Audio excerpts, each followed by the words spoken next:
Ya, apakah 5 tips yang akan dikongsikan untuk menjadikan bajet mudah dan juga berjaya dalam kehidupan kita, apatah lagi rutin harian kita yang kita ni sentiasa terdedah dengan sesuatu perkara yang kita ni kan mahu. Betul. Panjang tu sudah tu. Macam semuanya kan mahu. Jadi inilah jalan penyelesaiannya, sedikit sebanyak boleh Betul. membantu kita ni bersama narasumber kita ni. Dan alhamdulillah kita akan bersama dengan yang mulia Puan Hajah Raidah binti Haji Bujang, Presiden Financing Planning Association Brunei Darussalam di pagi ini. Assalamualaikum Puan. Waalaikumsalam warahmatullahi wabarakatuh. Baik, alhamdulillah. Terima kasih kerana bersama kami di Ropai Pagi dan sudah saya tentunya akan mengongsikan 5 tips. Jadi kita ni huraikan lagi lebih lanjut tentang 5 tips ini. Jadi sebagai di awalnya mungkin mukadimah di awal ini. Okey, jadi sebagai permulaan lah topik perbincangan tadi pada hari ini, barangkali saya ingin terangkan apakah itu perancangan kewangan. Perancangan kewangan ini ianya adalah satu proses di mana habis kita boleh mencapai, habis kita punya matlamat perancangan kewangan, okey, dengan mengatur ataupun menyusun ia punya bajet. Jadi bajet ini orang macam anak kepada perancangan kewangan itu. Saya sering menekankan budgeting ini penting, and then ia merupakan asas kepada perancangan kewangan. Tetapi okey, apa kan bajet ini? Kalau yang kerajaan mungkin sudah mungkin sudah familiar tapi kalau macam orang ramai mungkin kalau bis kita sendiri, what do you think kalau disebutkan bajet itu, apa kan bajet ini? Bajet ini kalau disebutkan dalam bahasa Melayunya peruntukan. Biasa kalau menyebut anda cukup peruntukanku. Jom makan, anda cukup peruntukanku. Bermakna anda masuk dalam peruntukan. Anda masuk dalam peruntukan. Artinya mungkin duit untuk bulanan ni ataupun minggu ataupun hari itu anda mencukupi untuk ia membelanjai perbelanjaannya. Okey, so budgeting itu ia kira anggaran tu anggaran duit yang masuknya orang sama duit yang keluar selalunya dalam masa tempoh setahun. Jadi tapi itu semua adalah anggaran, dan membuat anggaran ini orang memang kacang. Senang faham buat anggaran. Macam contohnya, okey, tani tahu, tani punya gaji, okey, saya ambil mungkin gaji yang rendah mungkin dalam 300 Okey, gaji 300. Jadi ya budgetkan okey untuk minyak 50 setiap bulan, untuk makan belanja makannya 100, untuk belanja dapurnya 100. Itu contoh bajet. Memang senang kita ni membuat perancangan, tapi dari segi implementationnya, benar-benarkah kita ni belanja minyak 50 ganyak? Benar-benar kata ni ganyak belanja RM100 untuk barangan dapur. Itu yang agak mencabar. Sebabnya tani selalu banyak godaan. Ada ke arah Facebook, besok gajinya, promo apa barangan bis kita. Jadi jadi saya ingin mengongsikan 5 tips macam mana mungkin habis kita boleh membuatkan budgeting habis kita tu mudah dan juga berjaya. Berjaya terlaksanalah. Jadi nanti Puan sentuhlah sedikit macam mana tu untuk melepaskan daripada godaan tu. 50%, 70% diskaun. Belilah semasa selagi ada. Mesti balik. Okey, 5 tips satu. Jadi tips pertama. Okey, yang pertama, kita ni sudah ada membuat budgetnya kan yang punya anggaran baru. Okey, next is kita ni mesti ada tracking system. Tracking system ni untuk membolehkan kita ni melihat adakah tani ikut budget itu. Macam tadi saya beritahukan, okey, minyak RM50 saja. Tani mesti catatkan tiap kali tani beli minyak berapa hari bulan, berapa ringgit tani belanja minyak. Dan tracking system ni ia ada pelbagai ada yang menggunakan notebook, ada yang memakai Excel bagi yang pandai menggunakan Microsoft Excel. Dan paling mudah sekarang ni di dalam phone tani sebenarnya ada banyak apps yang boleh membantu dari segi budgeting. Okey, kalau dari segi notebook, saya pernah kongsikan FPIB ada mempunyai bukunya. Duit kit hari itu, jadi boleh mencatat perbelanjaan apa macam itulah. Jadi ini antara cara tracking untuk kita ni melihat corak perbelanjaan tani. Apabila tani tahu adakah belanja tani itu lebih kepada kemahuan ataupun keperluan, dan akan mudah kita ni mengawal perbelanjaan kita ni. Macam yang tadi ada godaan-godaan 50% lah, jualan murah, all must clear cuma tu. Jadi apabila kita ni mempunyai tracking system atau tani tahu sama ada tani ada duit ekstra untuk membeli barang-barang atau untuk enjoy, ataupun sebenarnya tani sudah dapat barang itu. Jadi untuk apa kita ni membeli kalau sudah ada kan? Itulah antara analisis yang boleh Tani lakukan kalau kita ni ada the tracking system. Itu yang pertama. Itu yang pertama. Yang kedua, sebab ada 5 tips.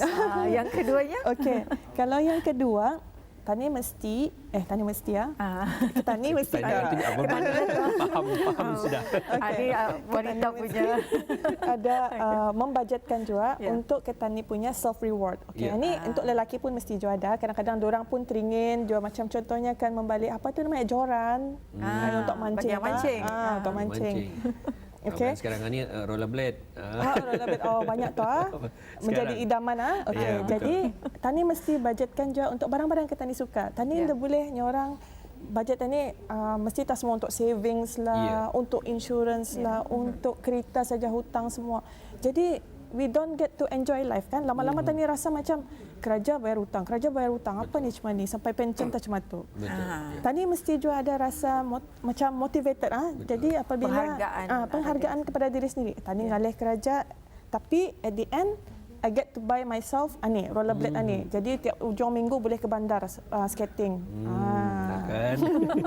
Bersama keluarga. Atau lagi another kan macam kebaikan Tani menyimpan tapi at the same time Tani boleh meluangkan masa bersama keluarga.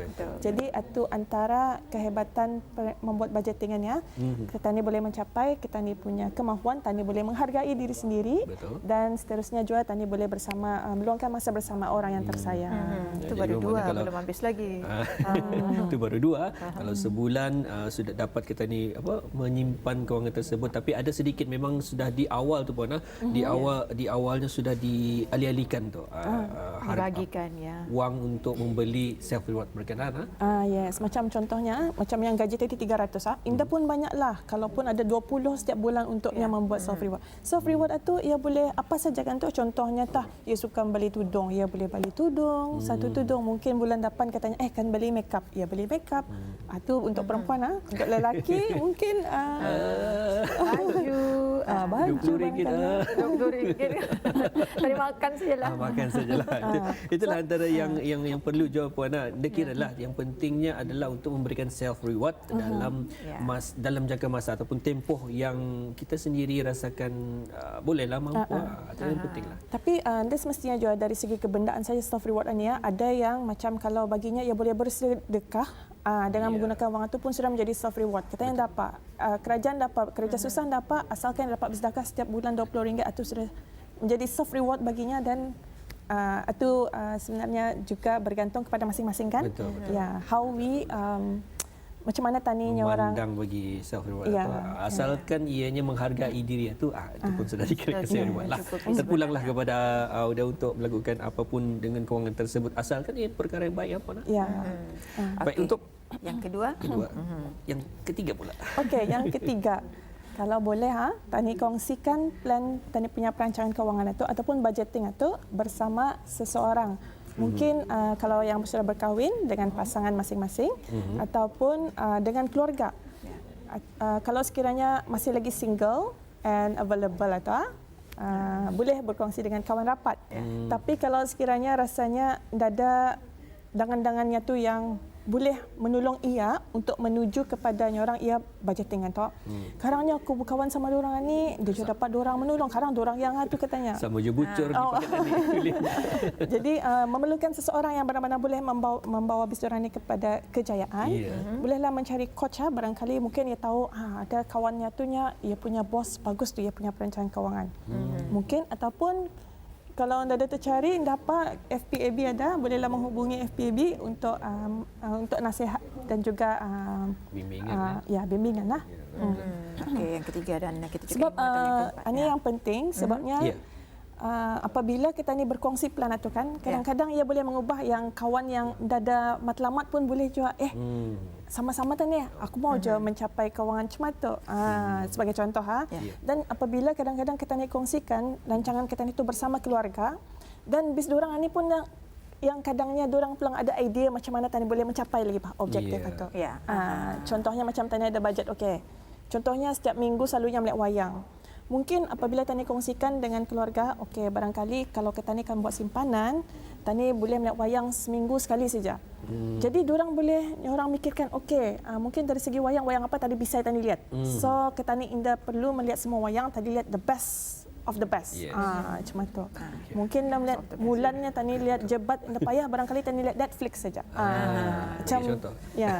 Ada masihlah cara untuk orang kalau dapat Tani dan sebagainya. Okey. Tani fikirkan alternatifnya. Betul, ada plannya lah. Itu yang ketiga. Yang keempat, kita ingin mengetahui apakah antara tips yang keempat. Okey, yang keempat kita ni mesti membuat review kita ni sudah ni buat budget saja kan.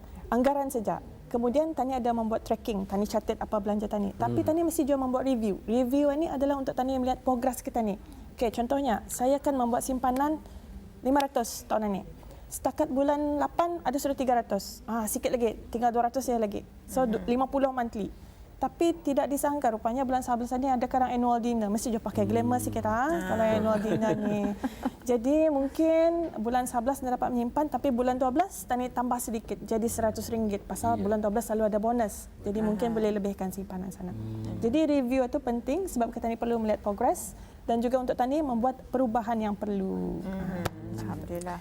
Yang kelima. Yang kelima. Yang kelima ya. Rasanya Atul cukup berminat untuk mengetahui apakah 5 tips ini. Saya lah ya. Semua orang berminat sebenarnya untuk mengetahui 5 tips yang sangat berguna untuk menjadikan bajet ataupun peruntukan kita ni mudah dan juga berjaya. Jadi yang kelimanya macam mana? Okey, kalau yang kelima tu ubah jika perlu. Sebabnya budgeting ini ia perlu fleksibel Ia perlukan trial and error. Kalau sekiranya bulan ini Tani sudah setting macam ni, okey, gaji 300 mesti ku saving 200, 100 saya belanja. Tapi apabila dibuat indah dapat. Pasalnya itu tu beli minyak tu lagi, beli makan lagi, tiba-tiba perlu ke klinik ke apa. Budgeting ini ia perlukan trial and error sampai Tani terjumpa formula yang benar-benar sesuai untuk Tani. Macam contohnya macam tadi okeynya, ia akan simpan 200 tapi tidak dapat. Rupanya ia boleh menyimpan 50 setiap bulan. So kalau itu works, if it works, stick to it. Macam tu. Jangan jauh ubah-ubah sampai depan ni menjadi budgetingannya. Bulan ni RM2, bulan depan RM10, bulan depan lagi RM1 saja. Itu terlalu fleksibel. Terlalu fleksibel. Ya mesti sebab kita ni ada impian kan ni. Kita ni ada matlamat. So mesti juga kita ni flexibility itu masih juga ya mencapai matlamat kita ni. Kalau boleh menyimpan itu jangan terlampau menyerang daripada bulan ke bulan, bukan pulang yang akan naik jadi berkurang. Jadi macam kalau pandangan puan sendiri menyimpan itu seperti yang puan katakan, kalau sebenarnya ia dah mampu untuk menyimpan sebenarnya 200 satu, tapi hajatnya tunya aku mau je setiap bulan mesti 200, tapi sebenarnya ia dah dapat. Orang diambil jual apa satu. So macam sudah tu tadi perlu ada percubaan kali yang ia mampu cuma RM50 saja. Jadi dengan adanya RM50 setiap bulan itu, adakah perlu konsisten ataupun menurun untuk pulang? Macam mana? Okey, kalau ia sudah tahu ia boleh menyimpan RM50 sebulan tu, ia mesti konsistenkan. Sebab ia mesti mencapai juga ia punya matlamat kan tu. Jadi apabila sudah, and then sebenarnya apabila Tani mencapai simpanan yang RM50 tu, boleh menyimpan.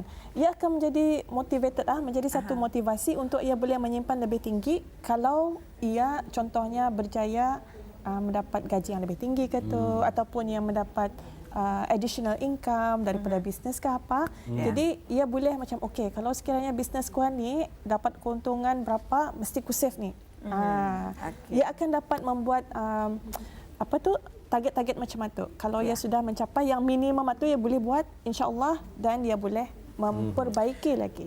Baik Puan, tadi untuk kurang daripada seminit lah. Tadi ada berbincang mengenai macam mana dengan kita ni biasanya menyimpan duit. Kalau ada duit kita belanjakan, Tani simpan di mana-mana, di beg 1, di beg 2, di beg 3. Bagi pendapat Puan sendiri, adakah ianya berbaloi?